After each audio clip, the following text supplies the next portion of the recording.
welcome to our program, Eye on IEC. Ako po si Father Hans Magdurulang. Ako naman po si Father Lino Nicasio, SVD. At samahan niyo po kaming muli sa ating talakayan tungkol sa nagaganap na 51st International Eucharistic Congress na nagaganap po ngayon sa Cebu. No? Tayo po ay nandito ngayon para magbigay, Father, ng update. No? Pag-uusapan po natin ang mga nangyari sa araw na ito para naman po maambunan natin ng biyaya ang mga kapanalig po natin sa kanilang mga tahanan tungkol sa naganap sa araw na ito. Kaya nga, very exciting po ang araw na ito sapagkat punong-puno ng yaman tungkol sa Eucharistia ang naganap sa araw na ito. At hayaan po ninyong magbigay kami ng mga highlights and updates tungkol sa naganap sa araw na ito. Yan, no? Kahapon po nagsimula tayo sa, syempre, magandang introduction, magandang panimula ng pagdiriwang na ito. At sa araw na ito, mga kapatid, punong-puno rin po, Father. Na isa-isahin po natin para rin kayong umattend, no? Lalo na po sa mga kapanalig po natin na sa tahanan nila. Mararamdaman nyo rin, no? Sana sa tulong ng aming talakayan ay maranasan natin ang biyaya ng IEC. Kaya kahit tayo wala sa Cebu o kayo wala po sa Cebu, parang nando na rin tayo. Yan. Ito po yung mga naganap sa araw na ito, mga kapatid. Father, no, nagsimula po ang kanilang programa sa Cebu sa pamamagitan ng isang dance number. No? At pagtapos po ng dance number, mga kapatid, nagkaroon po ng catechesis na ang pamagat po ay Christ in you, our hope of glory. No? Siguro, Father, napakaganda. Father Hans, napakaganda ng dance na ito na naganap sa araw na ito. May rhyme talaga, Father, no? At saka hindi lang po yun. Meron po silang pastoral reflections. Pinagnilayan po nila ang tema na ito, no? Ito po ay hango kasi sa Colossians chapter 1, verse 27. Then pagkatapos po noon ng kanilang pastoral reflections, of course, nagkaroon po ng pagdiriwang ng banal na misa na yan po ay pinamunuan, walang iba kundi ni Most Reverend Piero Marini Didi. Siya po ang President of the Pontifical Committee for International Eucharistic Congress. Yan po ay naganap noong umaga. At nung ngayong hapon naman po, sinundan naman ito ng press conference. Ang nagbigay po ng press conference ay walang iba kundi yung pong nagmisa yung binabanggit ni Father Hans, si Archbishop Piero Marini. At ang naging panelists po sa press conference na ito ay ang mga sumusunod, sina Bishop Milo Vergara, Father Jose Kilong-Kilong, Jesuit, and Archbishop of Cebu, Archbishop Jose Palma. Pagkatapos, meron din pong mga halos sabay-sabay yan, Father Hans, na mga sessions sa iba't ibang location na naganap.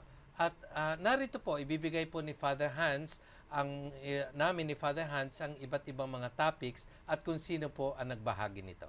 Ang una po nilang, isa sa mga concurrent session po nila, ang topic po nila ay The Christian Virtue of Hope. No? Napakaganda po ng topic na ito. At ito po ay pinamunuan ni Reverend Father Timothy Radcliffe OP. Isa yan sa mga pinaka-sought after speakers and writers. Talaga, Father. Timothy Radcliffe ng Dominican. No? Yeah. Naging superior yan ng mga Dominicans worldwide. worldwide. Wow. At sinundan naman po ito sa isang location naman, nagbigay ng The Manifold Dimensions of Eucharistic Hope. Ang nagbigay po nito ay si Reverend Father Paul Vu, SSS. Isa po ay Blessed Sacrament Father.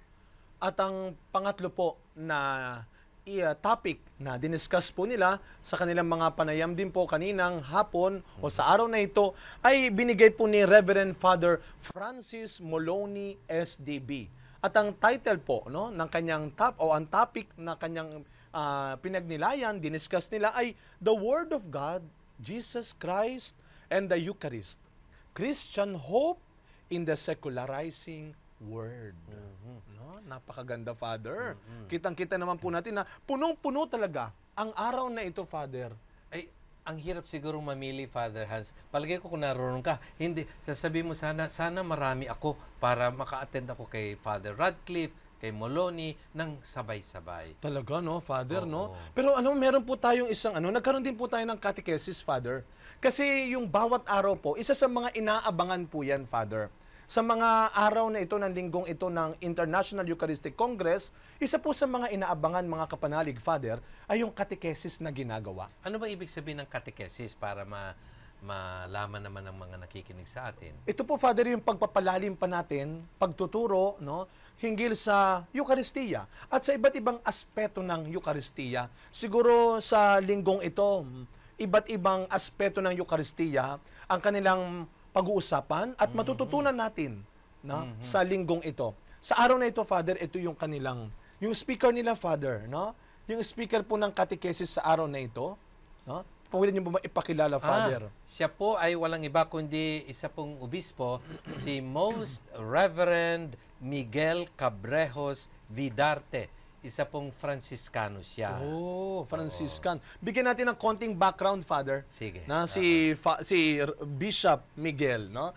Una, mga kapatid, mga kapanalig, siya po ang Metropolitan Archbishop of the Archdiocese of Trujillo, Peru, no? At siya rin po ang first Vice President of the Peruvian Episcopal Conference. At nais ko naman pong idagdag, marami pong mga sombrero itong obispong ito.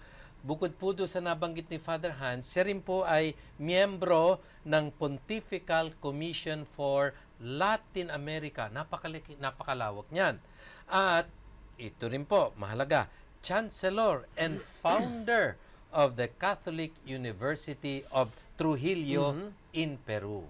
Wow, talagang kita naman po, no? Itong mga tao, ito po mga inimbitahan nating speakers ay talagang masasabi natin na batikan na rin, no? Dalubhasa rin, no? Dalubhasa sila sa ating mga topics na pag-uusapan. Mabibigat ang Yes. topics at mabibigat din ang mga qualifications nitong nagbibigay. Heavy duty, ika nga. Wow. Kasi naman, Oo. no, dahil itong discussion po about ng Eucharist, talagang kailangan po mapalalim pa natin. Siguro sasabihin ng iba, parang ang hirap kasi intindihin, di ba, Father, no? Pero maniniwala po tayo, and I believe, Father, na sa tulong po ng mga inimbitahan nating speakers, mula po yan sa iba't ibang panig ng daigdig, no? Ang ganda nito, Father, no? Parang sharing of thoughts. Oo. Kasi otherwise, sa karamihan, ang Eucharist ay misa lang. Oo, Father. Pero ito rin ay ang mission and goal of the church is to be Eucharist sa ibang tao. Yan. Lalong-lalo na sa mga marginalized, sa mga mahihirap. Pag-uusapan natin yan mamaya. Kaya nga, Father, no, yung pong sinasabi natin na yung Eucharist na yan ay hindi lamang po yung para sa atin, no, yung hindi lang personal. Kaya ang ganda ng ginawa nila, Father, iba't iba po, mula sa iba't ibang panig ng daigdig, yung mga speakers natin, maririnig natin yung ibang pagninilay naman.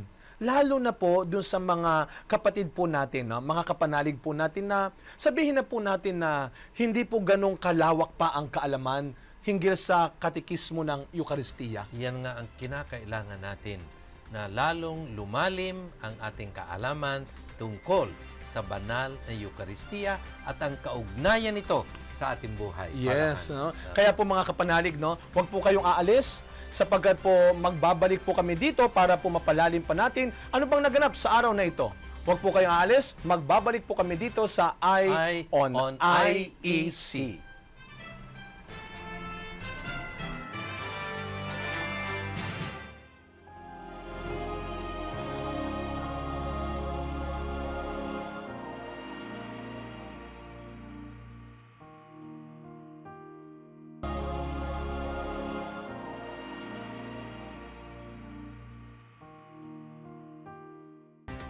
Nagbabalik muli tayo ngayon sa ating Eye on IEC.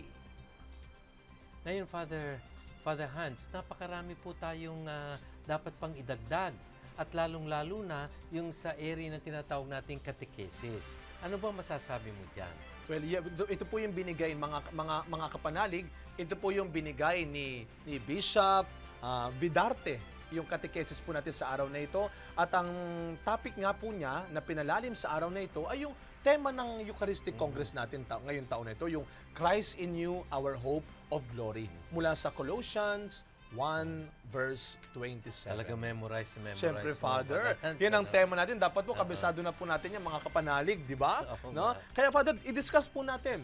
Unahin po natin yung unang bahagi muna ang ating i-discuss naman. Short discussion lang, Father, yung Christ in you. Nabanggit po, Father, ni Bishop kanina na hindi daw pwedeng paghiwalayin ang simbahan at ang mabuting balita. We cannot separate the gospel and the church, Father. Kasi, Father Hans, ganito yan.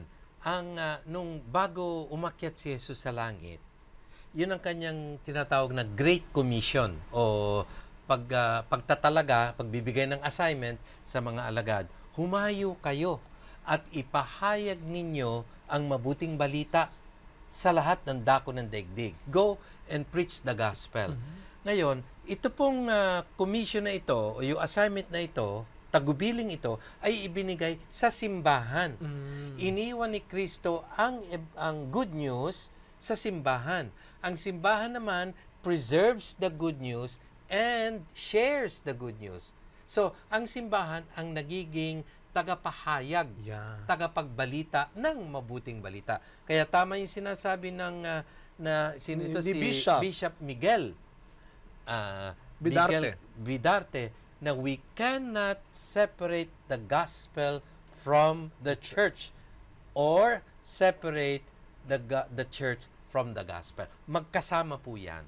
Yan ang tawag natin yan, together again. Wow. Together always. And together forever. No? Pero Father, ibig sabihin lang po mga kapanalig, Father, siguro maganda po yung sinabi po ninyo na hindi natin pwedeng paghiwalay yun dahil nga yun ang misyon na binigay ni Kristo. Naalala ko po yan, Father, dahil ngayon pong araw na ito ay piyesta rin po ng conversion of St. Paul. At inulit po yan, no? Kayo ay humayo at ipahayag ninyo ang mabuting balita. At sabi nyo nga po, ang simbahan ay ang pinagbigyan ni Kristo. No, binigyan tayo ng responsibilidad ni Kristo, misyon, yung mga alagad na ipinagpapatuloy natin. Ang simbahan ay ang instrumento ng Diyos para ipahayag ang mabuting balita. At Father, mga kapanalig, sabi nga ng ating mga katekista, turo sa atin ng mga katekista, ng ating katesismo, na ang simbahan ay tayong mga tao. Correct. No? Ibig sabihin po, tayo, ang bawat isa sa atin, ay dapat mayroong taglay na pananagutan sa pagpapahayag ng mabuting balita. At kung tayo, Father Hans, ang simbahan, nasa atin din ang mabuting balita. At saka tayo dapat ipahayag natin sa ating sarili, sa ating buhay, the joy of the gospel. Naku, Father, no? Nandun na tayo sa joy of the gospel talaga, Father. Para bang ibig sabihin yan, sana makita sa atin, no? Parang yan po yung sinulat, di ba, ni Pope Francis. Correct. No? The joy of the gospel. Kaya, Father, meron pa po yan, bukod sa joy of the gospel, mga kapanalig at Father, sinabi po yan na sana maunawaan din natin. Hindi lang natin dapat naririnig. Pero yung sinasabi ni Bishop kanina na dapat daw ay nauunawaan din. Every person must understand the gospel. No? Every person must understand the gospel. Ibig sabihin nun, Father, no? Kundi ako sa aking pagninilay din, kaya siguro meron tayong, at mahalaga po yung mga tinatawag nating Bible study. Di ba, Father? At naalala mo, Father, yung sinabi ni Saint Jerome, ignorance of the Bible or scriptures is ignorance of Christ. Paano nga naman natin mauunawaan at paano natin maibibigay ang isang bagay na wala sa atin? Correct. Di ba, Father? Sabi nga ng pilosopo, we cannot give what we do not have. Ibig sabihin, dapat para maibigay natin ang tunay na mabuting balita, dapat alam natin ang mabuting balita. Tayo ang bearers. Yan, kasi maganda. nga, iniwan sa simbahan, ay tayo ang simbahan, therefore, tayo ang nagdadala at tayo din ang naghahatid ng mabuting balita. Pero, dapat na-internalize natin ang mabuting balita. Yeah. Isinasabuhay natin. At it becomes part, if not the center of our lives, yang mabuting balita ni Kristo. At alam naman po natin, mga kapanalig, Father, no? Ito po yung realidad no? May mga pagkakataon po na nahihirapan tayong intindihin, unawain yung ebanghelyo, no? Kaya nga po malaking challenge po sa ating mga pariyan, Father, no? Yung kung paano natin din ipinaliliwanag ang salita ng Diyos, no? Ang mabuting balita sa mga tao. dalawang practical application siguro agad. Ano, ha? Una, na magsimula tayo o ipagpatuloy natin yung ating Bible study. Yeah. At pangalawa, tayong mga kaparian, lalo nating paghusayin ang ating pagpapaliwanag ng mabuting balita sa pamamagitan ng ating well-prepared homilies. Naku po, Father, parang ito ay para sa ating lahat na pare. Oo nga, Ito ay para sa ating lahat na pare, di ba, Father? Pero Father, meron pa po ako isang gusto pong balikan din na sinabi ni Bishop sa kanyang pagtuturo kanina. No? The Eucharist is the vital communion. No? It's the vital communion. Ito po yung pagiging isa, the deeper union of man with Jesus Christ. No?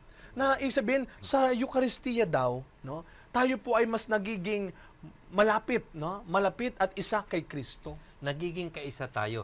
Remember, Father Hans, yung sinabi ng Panginoon, nung gabing ibinigay niya ang banal na Eucharistia, meron siyang passage niya yung vine and the branches. Opo. Sabi niya, I am the vine, you are the branches. Remain in me and I remain in you.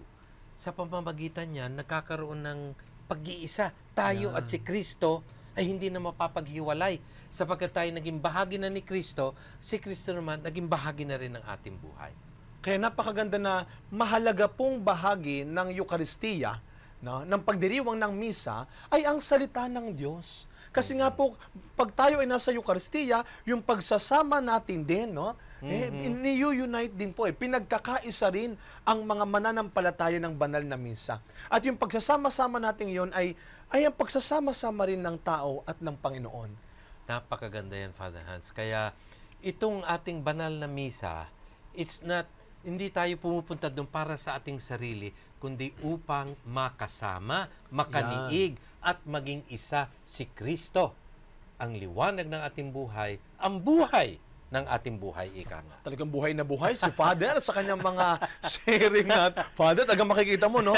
Kahit wala tayo doon, how much more kung nandun ka, Father? Baka isa ka na sa mga nagbibigay ng discussion, Father. pero mahalaga tayo dito, kailangan tayo dito, no? Yes. Kaya mga kapatid, mga kapanalig, alam ko po na pangalawang araw pa lang ito, Father, pero makita natin, marami po tayong natutunan sa pangalawang araw na ito, pero hindi pa natatapos ang aming talakayan dahil maya-maya po, magbabalik po kami dito, huwag kayong aalis, dito sa Eye on IEC.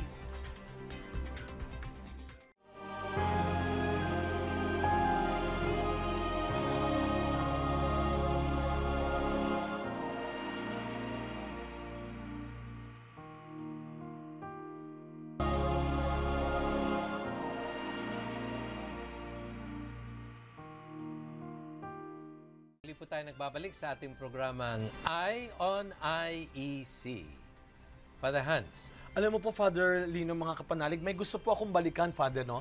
Yung isa po ito sa mga pinalalim din ni Bishop kanina, ni Bishop Vidarte sa kanyang talakayan. Yung each day we must discover the joy of the gospel. Yung the joy of receiving Jesus, no? Yung kagalakan daw, para bang, Father, no? Ito isa sa mga hinahanap-hanap natin. Aminin po natin yan, no? Mga kapanalig, isa po yan sa mga hinahanap-hanap din kapag po kinakausap ko yung mga parishioners ko, yung mga tao po nagsisimba, is yung sana, no? After the Mass, Father, inaasahan ko po ito, after the Mass, there is really joy, not only in our heart, but really in our face. Yeah. Di ba, Father? Maganda po yun na pag lumalabas ang mga tao pagkatapos ng misa, para bang nakakuha sila, naka-jackpot sila. Correct. Oo. And Diba? another point of view, titinan po na each day we must discover the joy of the gospel, the joy of receiving Him. Para halimbawa sa mga may sakit, may mga karamdaman, mga seniors, di ba may mga maintenance? May mga vitamins. Each day, they have to take that. Daily? Because it maintains them. Itong Eucharistia, it's a daily maintenance of our spiritual growth and strength in the Lord. At ito ang magpapanatili ng kaligayahan sa buhay ng isang tao. Yes. No? Di ba? Para ka di ba? Sinabi po yan, Father, no? Yung para ka nakahukay ng kayamanan.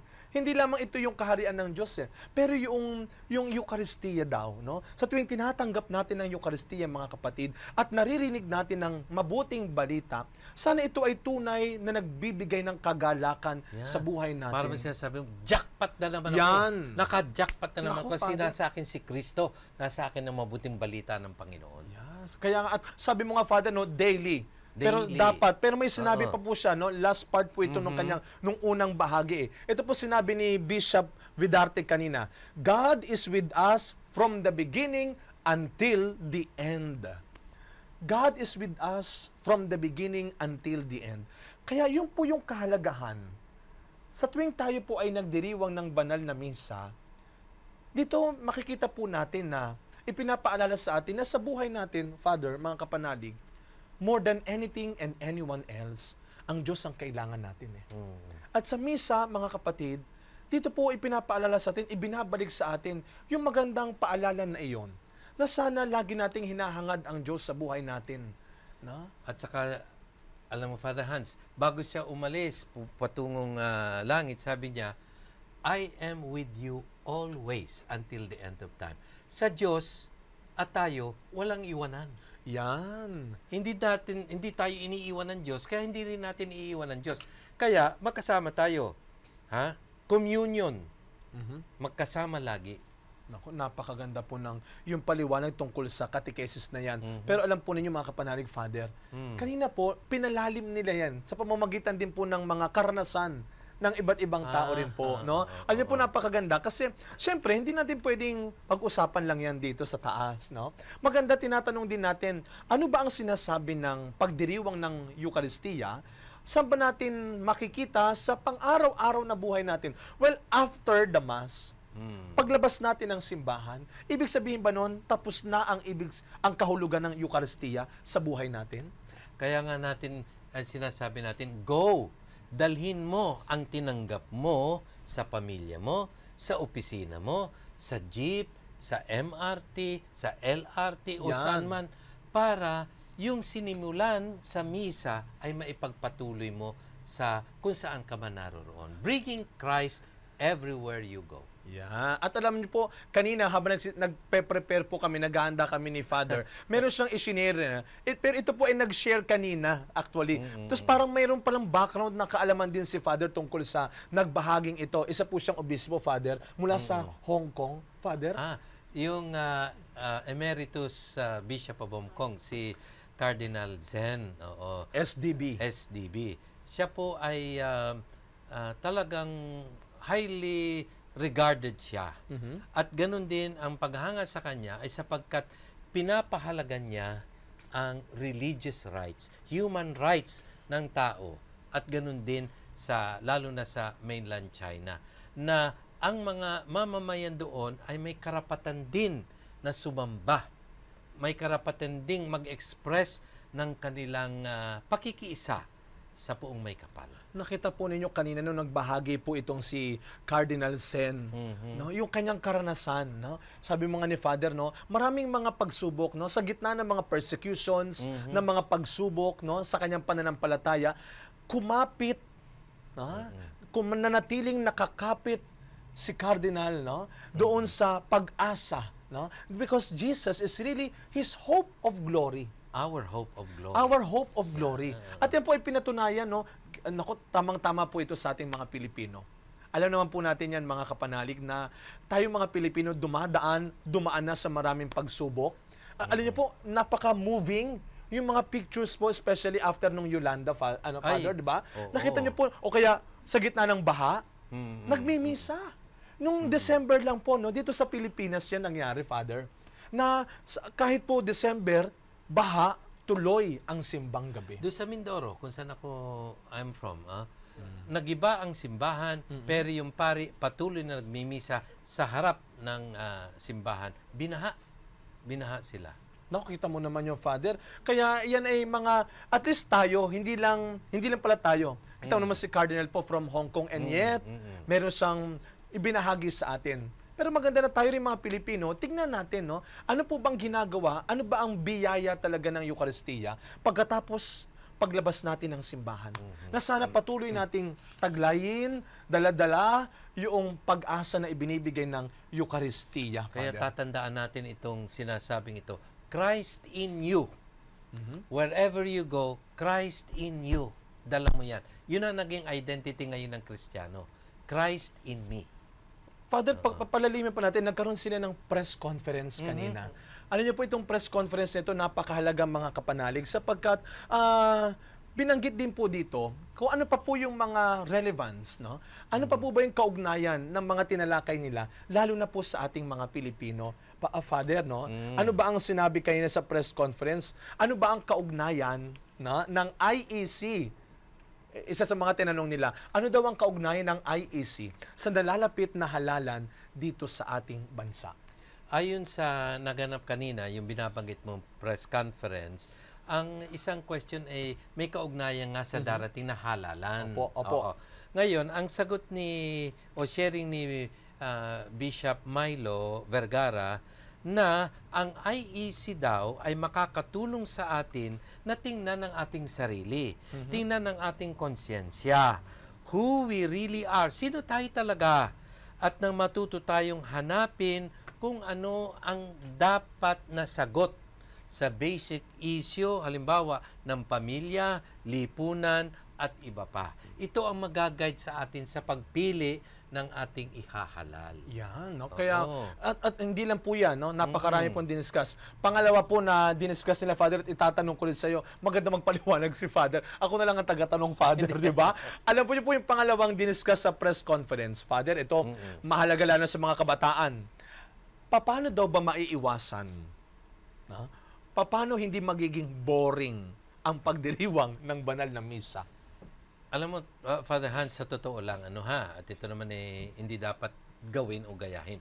Pero pag sa ordinary mass, lalo na pag punong-puno ang simbahan at may mga kabataan, ang hawak ng kabataan ay hindi misalet. Oh.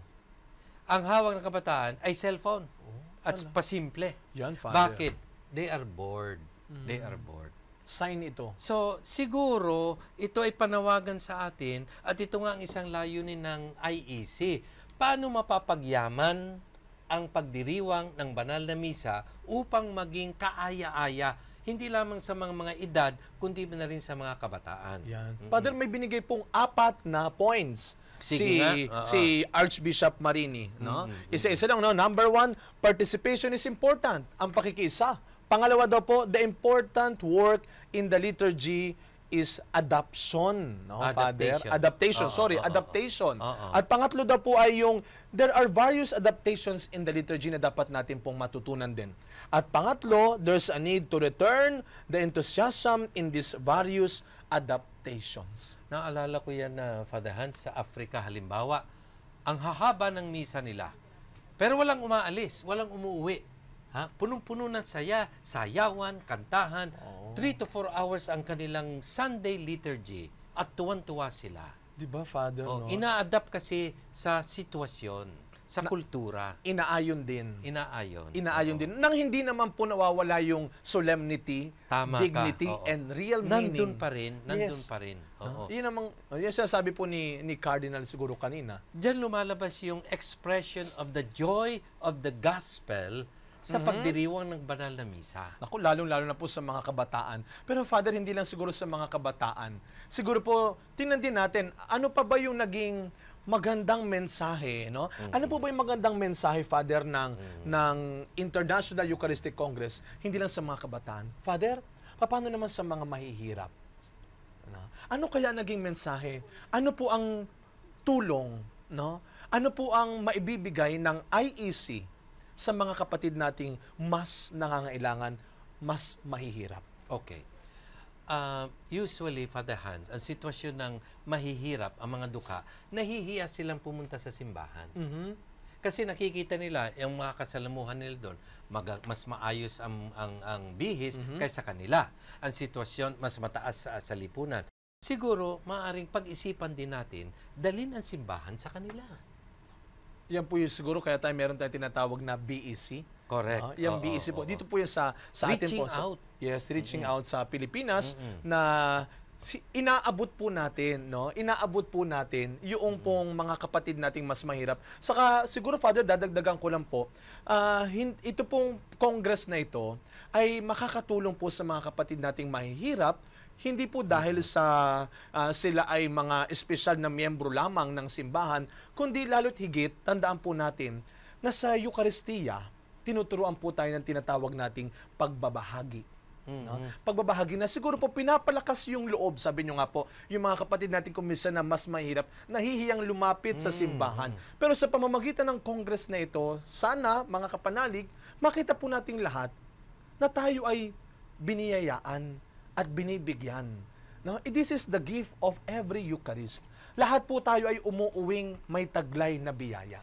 At huwag nating kalilimutan, ito ang pinaka-thrust ng Present Holy Father Pope Francis, go to the marginalized.